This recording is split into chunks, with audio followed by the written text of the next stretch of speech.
Welcome to J news. ముందుగా headlines చూద్దాం.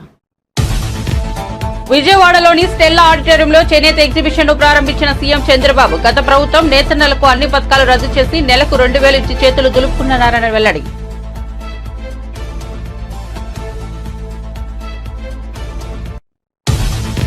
తన భద్రత కుదింపుపై ఏపీ హైకోర్టులో మాజీ సీఎం జగన్ పిటిషన్. నేడు విచారణ చేపట్టిన హైకోర్టు. జగన్ కు మంచి బుల్లెట్ ప్రూఫ్ వాహనం జామర్ ఇవ్వాలన్న జడ్జి.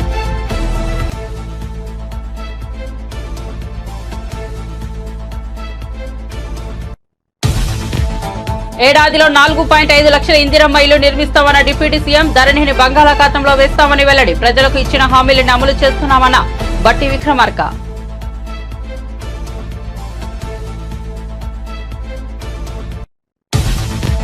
పిఠాపురంలో వైసీపీకి షాక్. రాజీనామా చేసిన పెండం దొరబాబు. నియోజకవర్గం అభివృద్ధి కోసం కూటమితో కలిసి పనిచేస్తామని వెల్లడి. ఏ పార్టీలో చేరుతారనే విషయాన్ని త్వరలో వెల్లడిస్తానన్న దొరబాబు.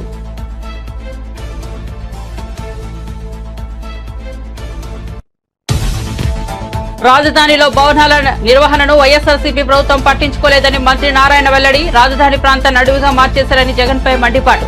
రాజధాని అమరావతికి మళ్లీ పూర్వ వైభవం మొదలైందని హర్షం. తెలంగాణలో రేవంత్ రెడ్డి కుటుంబ పాలన నడుస్తోంది. ఆ ముగ్గురు సోదరులపై బాల్క సుమన్ ఫైర్. రేవంత్ రెడ్డి సోదరులను రాష్ట్రం మీదికి వదిలేసిండు అని సుమన్ మండిపాటు.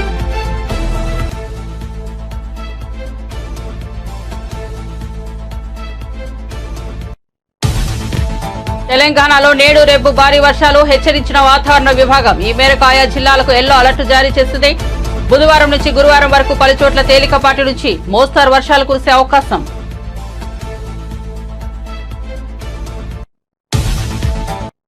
ఇక వార్త వివరాల్లోకి వెళ్తే, జాతీయ చేనేత దినోత్సవం సందర్భంగా సీఎం చంద్రబాబు చేనేత కార్మికులకు శుభాకాంక్షలు తెలిపారు. విజయవాడలోని స్టెల్లా ఆడిటోరియంలో చేనేత ఎగ్జిబిషన్ ఆయన ప్రారంభించారు. రాష్ట్ర వ్యాప్తంగా చేనేత కార్మికులు నేసిన చీరలను ఎగ్జిబిషన్ సెంటర్లో ప్రదర్శించనున్నారు. స్టాల్స్ ప్రారంభించిన అనంతరం ప్రతి స్టాల్ వద్దకు వెళ్లి చేనేత దుస్తులను చంద్రబాబు స్వయంగా పరిశీలించారు. సుమారు 80కి పైగా స్టాల్స్ లో చేనేత దుస్తులు ఉంచారు. చేనేత కార్మికులను ప్రోత్సహించే దిశగా ఈ ఎగ్జిబిషన్ ని ప్రారంభించినట్లుగా సీఎం తెలిపారు. ఈ సందర్భంగా తన సతీమణి భువనేశ్వరి కోసం చీరలు కొన్నారు.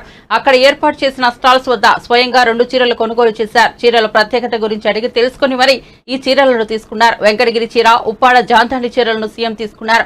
అనంతరం ఆయన మాట్లాడుతూ జగన్ రెడ్డి ప్రభుత్వం నేతన్నలకు అన్ని పథకాలు రద్దు చేసి నెలకు 2,000 ఇచ్చి చేతులు దులుపుకుందని తెలిపారు. ఇది కూడా కేవలం మగ్గం ఉన్న వారికి ఇచ్చారు. చేనేతల రాయితీలు రద్దు చేశారు. చివరకు నేతన్నలకు కూడా బకాయిలు పెట్టే పరిస్థితికి వచ్చారని తెలిపారు. తీసుకోండి, ప్యాక్ చేసావా? ఇట్రా, డబ్బులు ఇవా.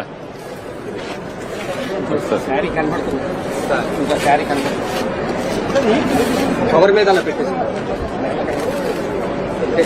పడదు.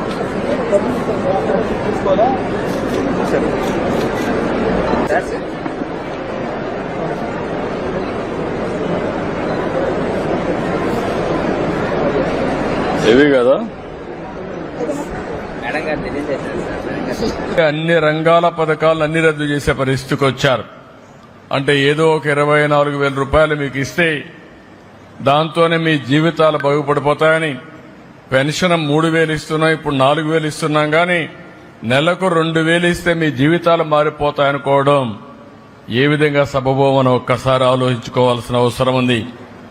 అన్ని పథకాలని రద్దు చేశారు. అదే మరిగా సొంత మగ్గం ఉంటేనే చేనేత నేస్తామన్నారు. ఆప్కో ద్వారా కొనుగోళ్లు ఆపేసే పరిస్థితికి వచ్చారు. అదే మరి నూలు రంగుపై సబ్సిడీ కూడా ఎత్తేశారు. పావలా వడ్డీ రుణాలు తీసేశారు. ఒక మాటలో చెప్పాలంటే అన్ని రుణాలు రద్దు చేసి మీ పొట్టగొట్టే పరిస్థితికి వచ్చారు. ఈ రోజు గడిచిన ప్రభుత్వాన్ని మీరు చూస్తే కార్మికులకి, చేనేత రంగానికి 226 కోట్ల రూపాయలు అప్పు పెట్టే పరిస్థితికి వచ్చారు. బకాయిలు పెట్టే పరిస్థితికి వచ్చారు. కానీ ఒక్క మాట మీకు అందరికి గుర్తు చేసుకోవాల్సిన అవసరం ఉంది. చరిత్ర కూడా తెలుగుదేశం ప్రతిపక్షంలో ఉన్నా అధికార పక్షంలో ఉన్నా ఎప్పుడూ చేనేత కార్మికులకు పోరాడిన పార్టీ తెలుగుదేశం పార్టీ అని మరొక్కసారి స్పష్టం చేస్తున్నా. 2007లో 3,072 కోట్లు చేనేత రంగం రుణమాఫీలు చేయాలని ఆనాటి కాంగ్రెస్ ప్రభుత్వం చెప్పి మోసం చేస్తే గట్టిగా పోరాడాం. ఇప్పటికి కూడా నాకు గుర్తుంది. 2000 మేము పోరాడిన పోరాట ఫలితంగా 2011 ఆనాటి ముఖ్యమంత్రి రోసయ్య గారు చీరాల్లో మేము వ్యతిరేకంగా ఉద్యమం చేస్తే 109 కోట్ల రూపాయలు మాఫీ చేయించాం. అది చాలదని 110 కోట్లు చేయకపోతే 2014లో అధికారంలోకి వస్తానే తన భద్రత కుదింపుపై ఏపీ హైకోర్టులో మాజీ సీఎం జగన్ పిటిషన్ వేశారు. ఈ పిటిషన్ పై ఏపీ హైకోర్టు విచారణ జరిపింది. ఈ సందర్భంగా జగన్ తరపు న్యాయవాది తన వాదన వినిపించారు. బుల్లెట్ ప్రూఫ్ వాహనం కూడా సరిగా పనిచేయడం లేదని జగన్ తరపు లాయర్ కోర్టు దృష్టికి తెచ్చారు.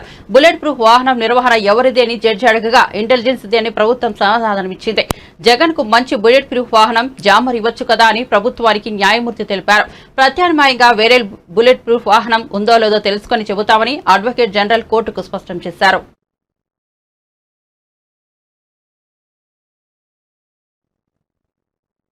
ప్రజా సమస్యల పరిష్కారం కోసమే తెలంగాణలో కాంగ్రెస్ పార్టీ అధికారంలోకి వచ్చిందని డిప్యూటీ సీఎం మల్లుబట్టి విక్రమార్క అన్నారు. ప్రజలకు ఇచ్చిన హామీలని అమలు చేస్తున్నామని చెప్పారు. ఆదిలాబాద్ జిల్లా పిప్పిరిలో 20.50 కోట్లతో పలు అభివృద్ది పనులకు బట్టి విక్రమార్క భూమి పూజ చేశారు. ఈ సందర్భంగా నిర్వహించిన సభలో ఆయన మాట్లాడారు. శాంక్షన్ చేసి పనులు చేసేటువంటి కార్యక్రమం కూడా మొదలవుతుందని ఈ పిప్పిరి గ్రామ ప్రజానికం ద్వారా రాష్ట్ర ప్రజలకి తెలియజేస్తా ఉన్నాను.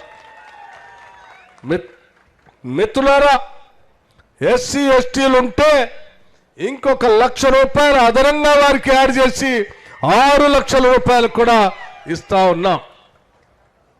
ఇది మన ప్రభుత్వం, ప్రజల ప్రభుత్వం. ఇది ప్రతి రూపాయి కూడా అర్థవంతంగా ఖర్చు కావాలి, అది ప్రజలకే ఉపయోగపడాలనేటువంటి ఆలోచనతో ముందుకు పోతా ఉన్నాం. ఈరోజు మేము ఎదుర్కొన్నటువంటి మాకు చెప్పినటువంటి సమస్యల సమాధానంగా ఆనాడు మాటిచ్చాము రాష్ట్ర ప్రజలకి. కాంగ్రెస్ ప్రభుత్వం రాగానే నిరుద్యోగ యువకులకు సంబంధించి జాబ్ క్యాలెండర్ను ప్రకటిస్తామని చెప్పాం. పబ్లిక్ సర్వీస్ కమిషన్ ప్రక్షాళన చేస్తామని చెప్పాం. చెప్పినట్టుగానే ఇప్పటికే పబ్లిక్ సర్వీస్ కమిషన్ ప్రక్షాళన చేయటమే కాదు, గ్రూప్ 1 పరీక్షల్ని ఒక్క పేపర్ కూడా లీక్ కాకుండా ఈరోజు పరీక్షలు నిర్వహించి ఈ రాష్ట్ర ప్రజలకు చూపించాం. ఇప్పటికే కేవలం 3 నెలల్లోనే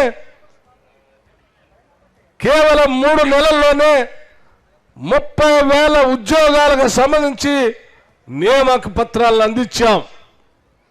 మరో 35,000 ఉద్యోగాలకు సంబంధించి ప్రాసెస్లో పరీక్షలు నిర్వహించి కొద్ది రోజుల్లోనే నియామక పత్రాలు అందించే కార్యక్రమం తీసుకొని ముందుకు పోతా ఉన్నాం. గ్రూప్ 1, గ్రూప్ 2, గ్రూప్ 3కి సంబంధించి, అట్లాగే ఎలక్ట్రిసిటీ డిపార్ట్మెంట్లో ఉద్యోగాలకు సంబంధించి, సింగరేణి కాలనీస్లో ఉద్యోగాలకు సంబంధించి, ఇతరత్రా శాఖల్లో ఉన్న ఉద్యోగాలకు సంబంధించి సంవత్సరం మొత్తం ఏ తారీఖు నాడు ఏ పరీక్ష జరుగుతుందో, ఏ తారీఖు నాడు ఏ నోటిఫికేషన్ వస్తుందో స్పష్టంగా మొన్న జరిగినటువంటి బడ్జెట్ సమావేశాల్లో స్పష్టంగా జాబ్ క్యాలెండర్ని ఈ రాష్ట్రంలో ఉన్నటువంటి నిరుద్యోగ యువకుల కోసం ప్రకటించాం. ఆనాడు మాటిచ్చి వెళ్ళాము. ఇక్కడ నుంచి నడుచుకుంటూ పోతున్నటువంటి ప్రతి సందర్భంలో నన్ను ఈ ప్రాంత ప్రజానికం అడిగారు, చిక్మాన్ ప్రాజెక్ట్ మా చిరకాల వాంఛ, దీన్ని పూర్తి చేయండి అని. కొత్త ప్రాజెక్ట్ మా చిరకాల వాంఛ, దాన్ని మొదలు పెట్టండి, పూర్తి చేయండి అని. త్రివేణి సంగమం కావాలని అడిగారు, పులిమడుగు ఆగు ప్రాజెక్టు కావాలని అడిగారు. కొమరం భీమ అడా దగ్గర ఉన్నటువంటి ప్రాజెక్టు సంబంధించి కాలువలు పూర్తి కాకపోవటం వల్ల ఇబ్బంది పడుతున్నాం, దాన్ని పూర్తి చేయండి అని అడిగారు. మిత్రులారా, నేను మాజీ పార్లమెంట్ సభ్యుడు వైఎస్ వివేకానందరెడ్డిని చంపిన హంతకులకు అండగా నిలిచిన వారిపై చర్యలు తీసుకోవాలని వైఎస్ సునీత కోరారు. బుధవారం హోంమంత్రి అనితను ఆమె కలిసి వినతిపత్రం అందజేశారు. ఈ సందర్భంగా తన తండ్రి హత్య కేసులో జరిగిన అన్యాయాన్ని, వివేక హత్య తదనంతర పరిణామాలను వివరించారు.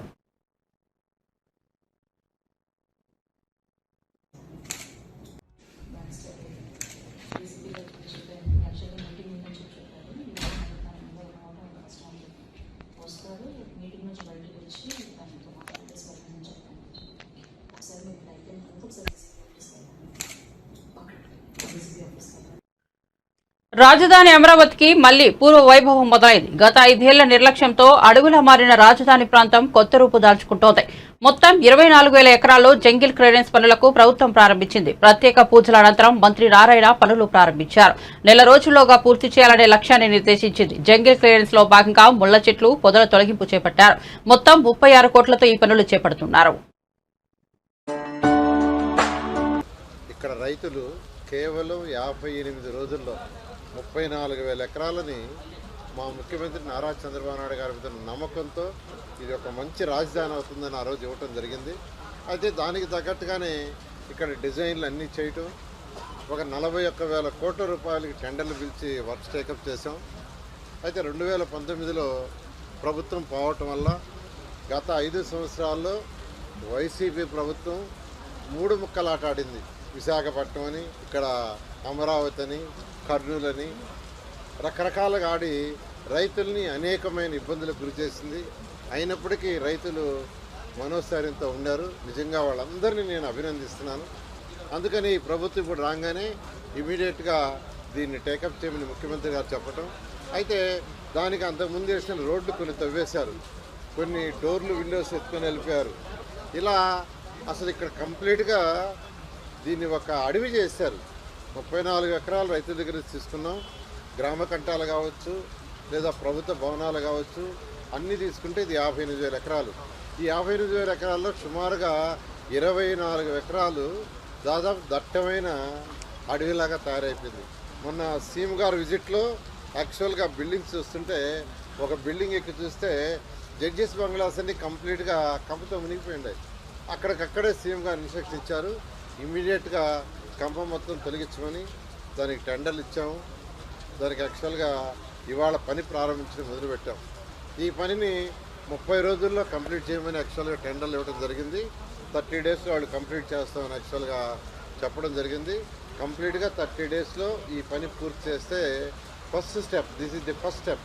ఏదైతే బిల్డింగ్స్, రోడ్లు అప్పుడు కట్టామో గత 5 సంవత్సరాలు ఎటువంటి మెయింటెనెన్స్ కానీ దాని గురించి పట్టించుకోకుండా గత ప్రభుత్వం వైఎస్ఆర్సీ ప్రభుత్వం వదిలేస్తే దాని వల్ల కంటిన్యూ చేయాలని ముఖ్యమంత్రి గారు ఆదేశించడం, దాని మీద స్టడీ చేయడానికి ఐఐటి హైదరాబాదు, ఐఐటి చెన్నై ఇద్దరికి ఇచ్చాం. వాళ్ళకు కూడా 1 మంత్ టైం ఇచ్చాము.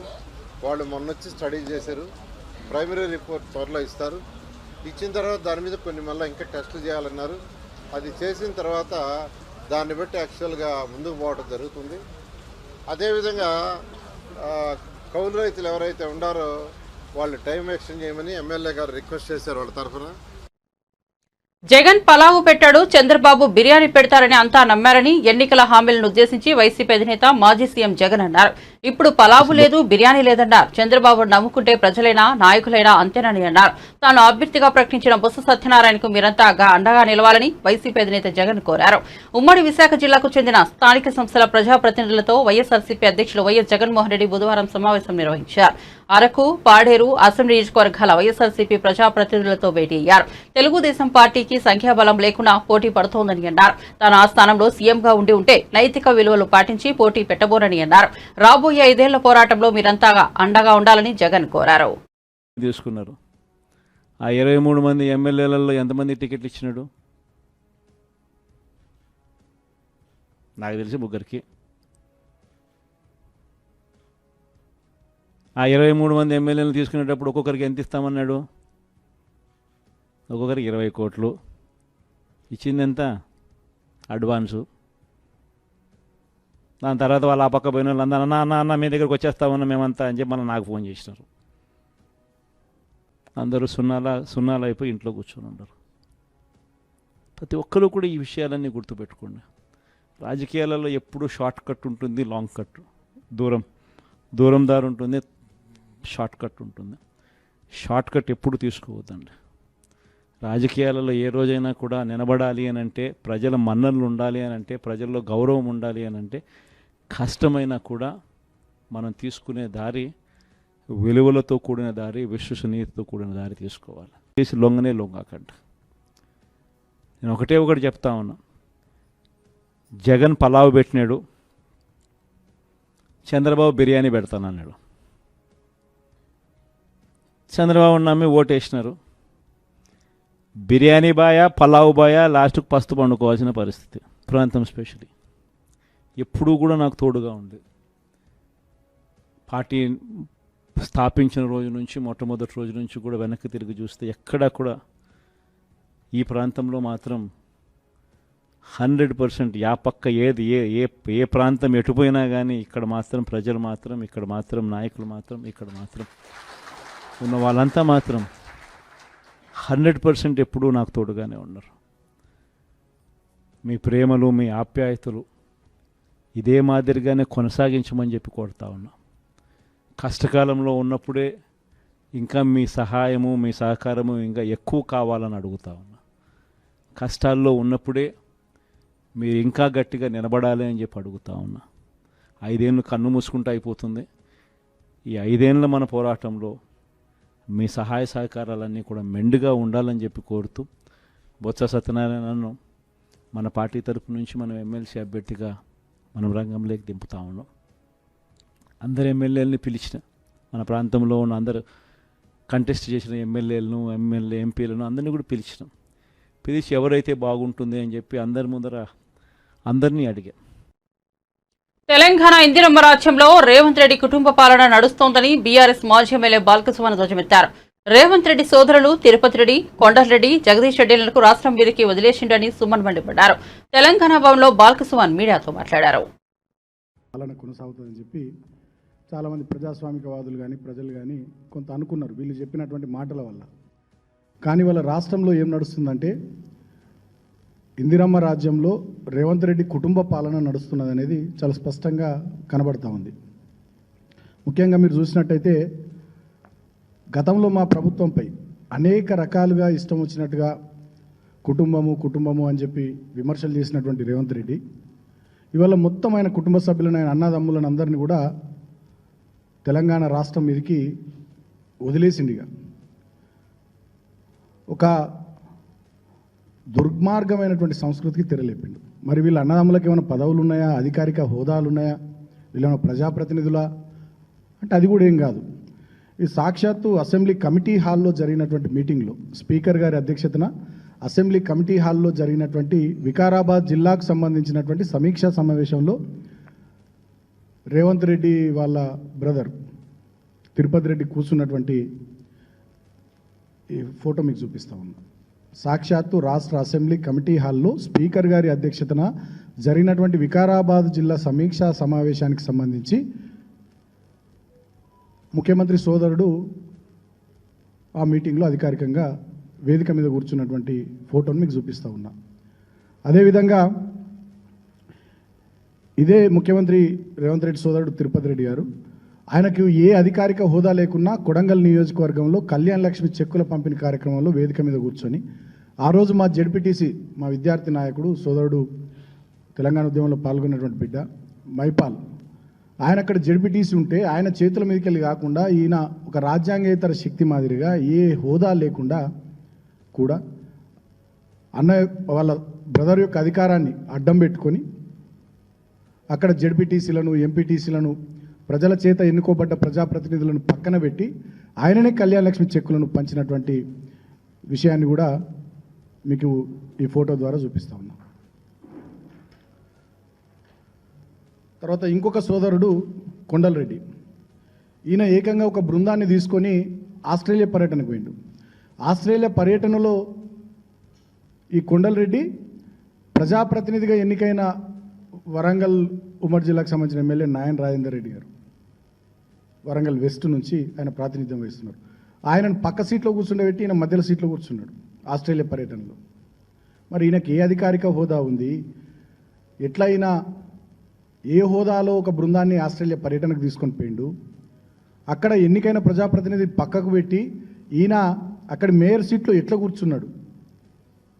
ఇదొక ఫోటో ఇవాళ ఈ పత్రిక మీడియా మిత్రుల సమావేశం ద్వారా తెలంగాణ ప్రజలకు చూపిస్తా ఉన్నాం. ఇదే కొండలరెడ్డి రాజ్యాంగేతర శక్తి మాదిరిగా వందలాది కార్ల కాన్వాయ్తో అటు కామారెడ్డి వైపు పోయినా, ఇటు కొడంగల్ వైపు పోయినా, షాద్నగర్ వైపు పోయినా, హైదరాబాద్లో తిరిగినా, రంగారెడ్డి జిల్లాలో తిరిగిన వందలాది కార్ల కాన్వాయ్తో పోలీసు సెక్యూరిటీతో ఈయన 2+2 గన్మెన్ సెక్యూరిటీతో ఎక్కడికి పోతే అక్కడ ముందర ఆయా పోలీస్ స్టేషన్ల పరిధిలోని పోలీసులు ఎస్కాట్ వాహనాల్ని సమకూర్చడం, ఈయన ఒక ముఖ్యమంత్రి మాదిరిగా ఈయన వందలాది కార్ల కాన్వాయ్తో ఈయన తిరుగుతూ ఉన్నాడు కొండలరెడ్డి. తర్వాత ఈయన ఇంకొక సోదరుడు ముఖ్యమంత్రి రేవంత్ రెడ్డికి సంబంధించి ఈయన పేరు జగదీశ్వర్ రెడ్డి. ఈ జగదీశ్వర్ రెడ్డి నిన్ననే మీరు చూసిర్రు, తెలంగాణ ప్రభుత్వము తెలంగాణ సీఎం అఫీషియల్గా ట్వీట్ చేసింది. స్వచ్ఛ బయో అనేటటువంటి ఒక కంపెనీతోని 1000 కోట్ల ఇన్వెస్ట్మెంట్కి సంబంధించి 1000 కోట్ల పెట్టుబడులకు సంబంధించి ఒక ఒప్పందం చేసుకుంది అని చెప్పి నిన్ననే ముఖ్యమంత్రి గారి కార్యాలయం నుంచి అఫీషియల్గా ట్వీట్ వచ్చింది తెలంగాణ సీఎంఓ నుంచి. అదేవిధంగా ఫోటోలు కూడా వాళ్ళు రిలీజ్ చేశారు.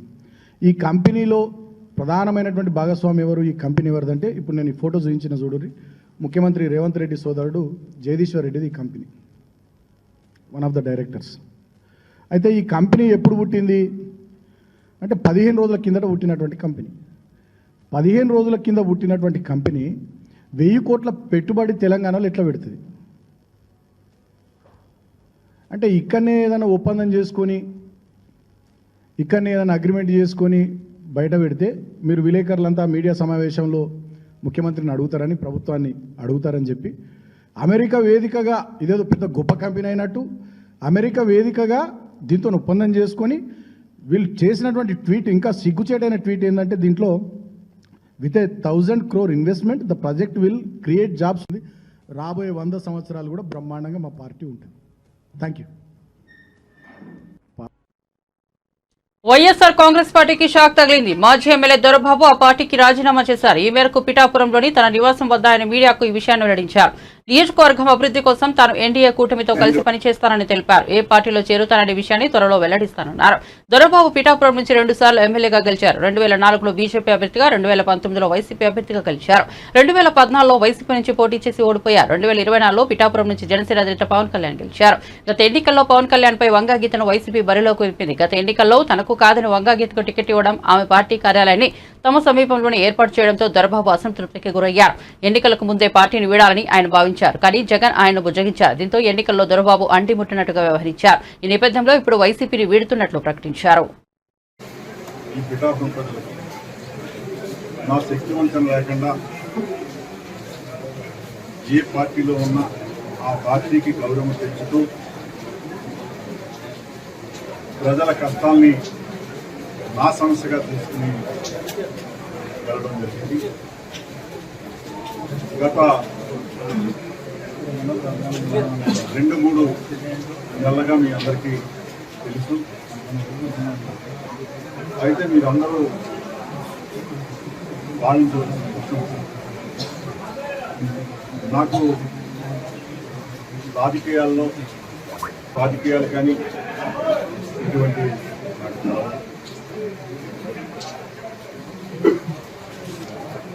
గత 4 నెలలుగా జరిగినటువంటి పరిస్థితుల్లో సమాలోచన చేసి వారందరి అభీష్టం మేరకు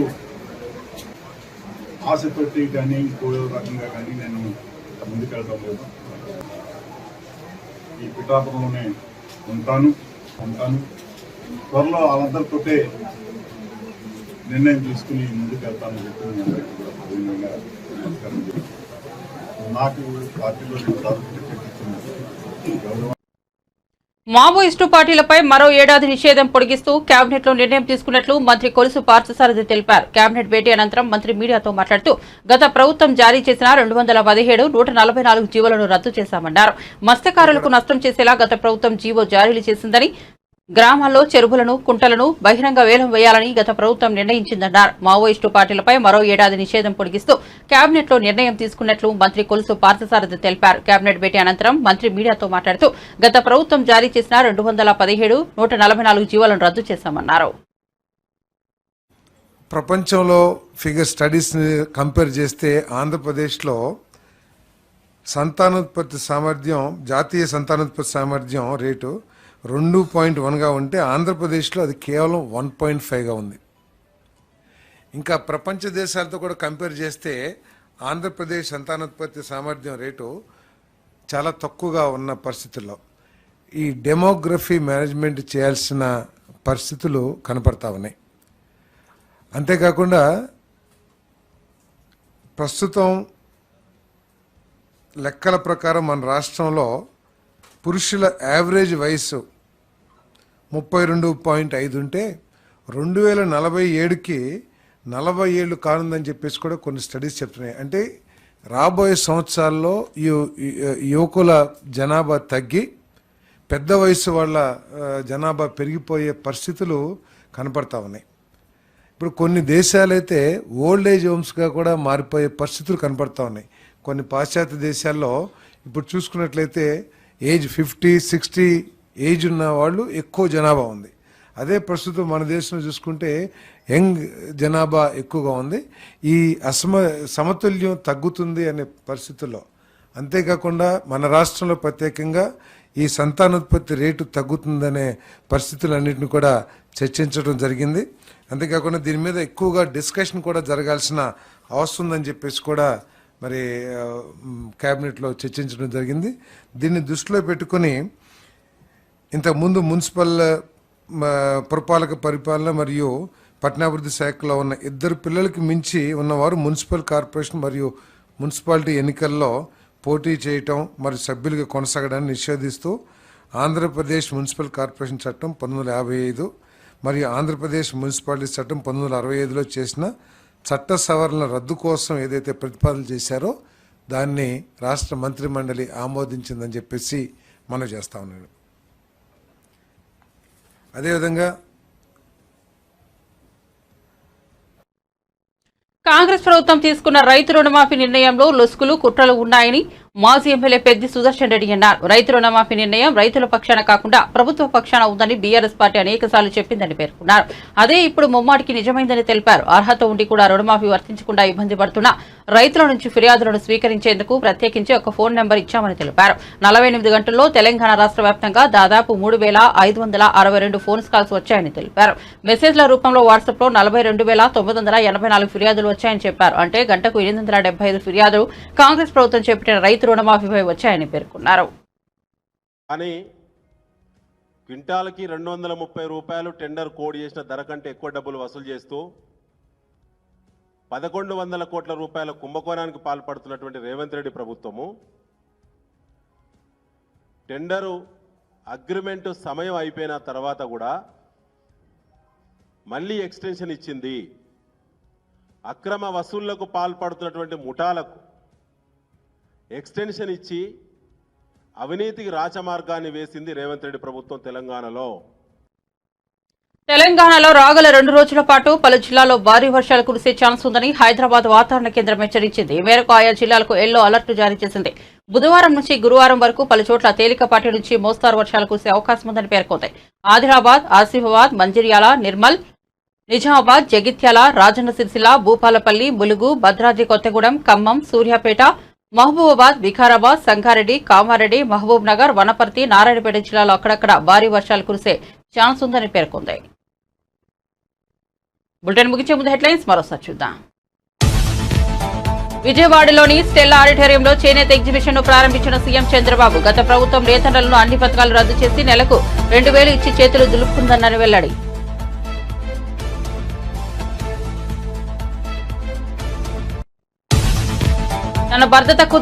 తన భద్రత కుదింపుపై ఏపీ హైకోర్టులో మాజీ సీఎం జగన్ పిటిషన్. నేడు విచారణ చేపట్టిన హైకోర్టు. జగన్ కు మంచి బుల్లెట్ ప్రూఫ్ వాహనం జామరివ్వాలన్న జడ్జి.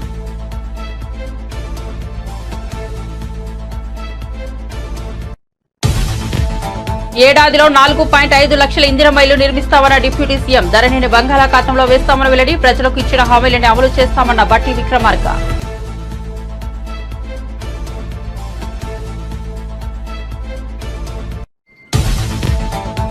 పిఠాపురంలో వైసీపీకి షాక్. రాజీనామా చేసిన పెండం దొరబాబు. నియోజకవర్గం అభివృద్ధి కోసం కూటమితో కలిసి పనిచేస్తానని వెల్లడి. ఏ పార్టీలో చేరుతాననే విషయాన్ని త్వరలో వెల్లడిస్తానన్న దొరబాబు.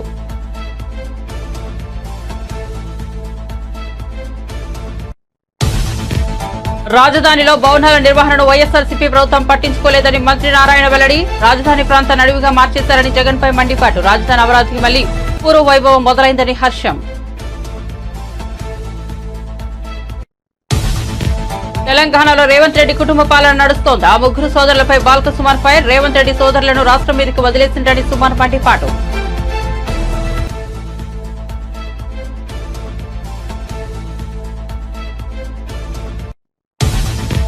తెలంగాణలో నేడు రేపు భారీ వర్షాలు హెచ్చరించిన వాతావరణ విభాగం. ఈ మేరకు ఆయా జిల్లాలకు ఎల్లో అలర్ట్ జారీ చేసిన వైనం. బుధవారం నుంచి గురువారం వరకు పలు చోట్ల తేలికపాటి నుంచి మోస్తారు వర్షాలు కురిసే అవకాశం ఉందని వెల్లడి.